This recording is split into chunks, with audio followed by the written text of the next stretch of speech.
इब्रानियों के रामपाल उस रसूल का खत और उसका 5वां बाब जो 14 आयात पर मुश्तमिल है, क्योंकि हर सरदार काहिन आदमियों में से मुंतखब होकर आदमियों ही के लिए उन बातों के वास्ते मुकर्रर किया जाता है जो खुदा से इलाका रखती है, ताकि नजरें और गुनाहों की कुर्बानियां गुजराने और वो नादानों और गुमराहों से नरमी के साथ पेश आने के काबिल होता है, इसलिए कि वो खुद भी कमजोरी में मुब्तला रहता है।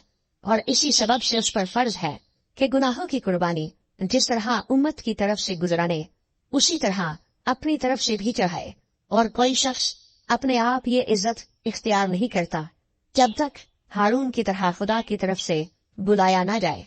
इसी तरह मसीह ने भी सरदार काहिन होने की बुजुर्गी अपने तय नहीं दी, बल्कि उसी ने दी जिसने उससे कहा था कि तू मेरा बेटा है, आज तू मुझसे पैदा हुआ।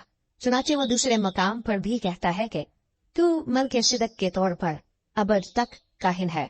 उसने अपनी बशरियत के दिनों में जोर जोर से पुकार कर और आंसू बहा बहा कर उसी से दुआएं और इल्तिजाएं की जो उसको मौत से बचा सकता था, और खुदा तरसी के सबब से उसकी सुनी गई।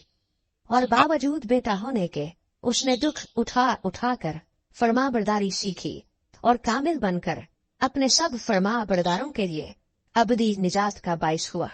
और उसे खुदा की तरफ से मल्किसिदक के तौर के सरदार काहिन का खिताब मिला। इसके बारे में हमें बहुत सी बातें कहना है जिनका समझाना मुश्किल है, इसलिए कि तुम ऊंचा सुनने लगे हो।